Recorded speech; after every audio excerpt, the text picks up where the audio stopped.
Welcome back to the Sunday Stock Preview. My name's Jackson, here with Shakar.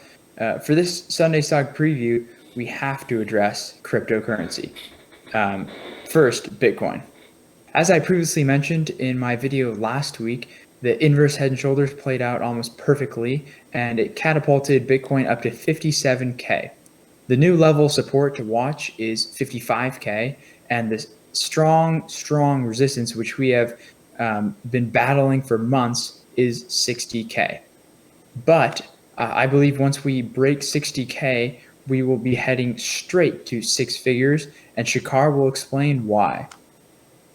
Yeah, so basically, in the short term, meaning this week and the next couple of weeks, if you want to, stay bullish on Bitcoin, I think it needs to hold 57.5K because that's been strong resistance in the past.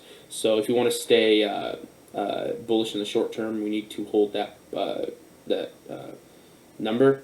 And if we do, then obviously, like Jackson said, 60K would be the next thing to break. And the reason why is because if you look at the Fibonacci level, a huge resistance is the 60,000, and the next big resistance after 60,000 is actually all the way up at $120,000 per Bitcoin.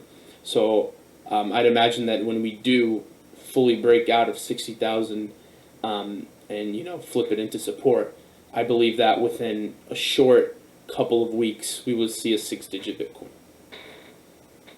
Perfect. And in recent news, we've been hearing about this Taproot update. What's going on with that?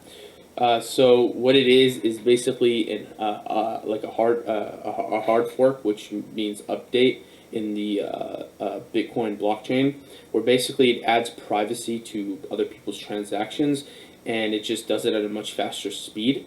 And basically what happens is, I believe until August 11th, miners of Bitcoin have the chance to vote on it if they're for it or they're against it. If they are for it, then I believe in November, it's when the update is going to go live. And if they're against it, then just nothing happens. But yeah. Speaking of miners, we have two mining companies that I'd like to talk about, Mara, ticker MARA, and Riot, ticker RIOT. We will either make a video midweek or we will talk in depth about this next Sunday. But for now, moving on to Ethereum. Bitcoin dominance continues to decrease as Ethereum breaks through 3K and then within hours hits 3,100. Bitcoin dominance refers to the percentage of Bitcoin takes up in the over $2 trillion crypto market cap. Shakar, what can we expect for Ethereum going into May? If you look at Ethereum, especially the last 10 days, I think it pretty much went up $1,000 from 2.1 to 3.1, which is unbelievable. It's honestly what we've been waiting for. I mean, it's been months and months of, all the FUD for Ethereum. People were saying, it's dead, and, all these other coins are better than it. But, it's finally time for Ethereum to shine.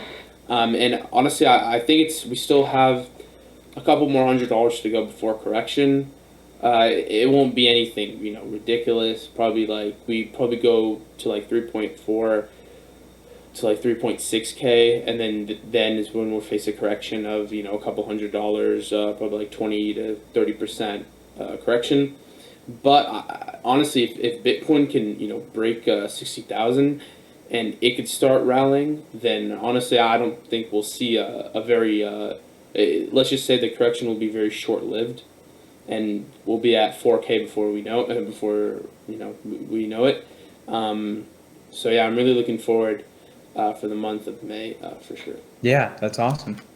So that wraps up our Sunday Stock Preview. Thanks for watching. Make sure to like and subscribe and leave a comment of what you liked. And speaking of comments, we'd like to address the 3 comments we got in the last video.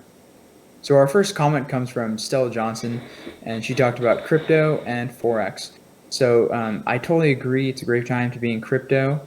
As far as Forex, I don't know too much about foreign exchange, but if you'd like to elaborate on that comment, Stella, please do so, and I'll address it in the next video. Martins Austin said, I've got some crypto in my portfolio, but don't know how to trade. Any advice on how to trade? Personally, I'm a long-term investor when it comes to crypto. Shakar, what's your advice on how to trade?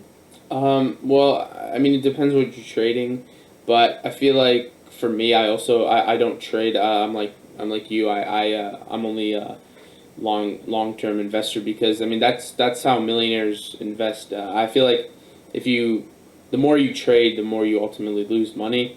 That's why like 90% of day traders do lose money, and with crypto, it's even worse, to be honest, because it's always open 24/7, 365, and you just don't know what's going to happen. So I would say it's definitely better for you to just get in now, wait a couple months to the end of the bull run, and hold, and you'll be very happy with the results. Yeah, I agree. And our final comment comes from Nancy Bernard. She said, I'm also interested in cryptocurrency investment, but can you explain how I go about it? So, Shakar and I both invest on Robinhood and Coinbase. I think we both prefer Coinbase because we actually own the physical coins, whereas Robinhood sort of lends them out like a stock. Shakar, anything to add? No, I mean, yeah, like you said, I would definitely recommend Coinbase because it's very simple. Coinbase Pro if you can because they have no fees. Um, but also, I mean, if you're gonna invest, I would recommend a strong portfolio.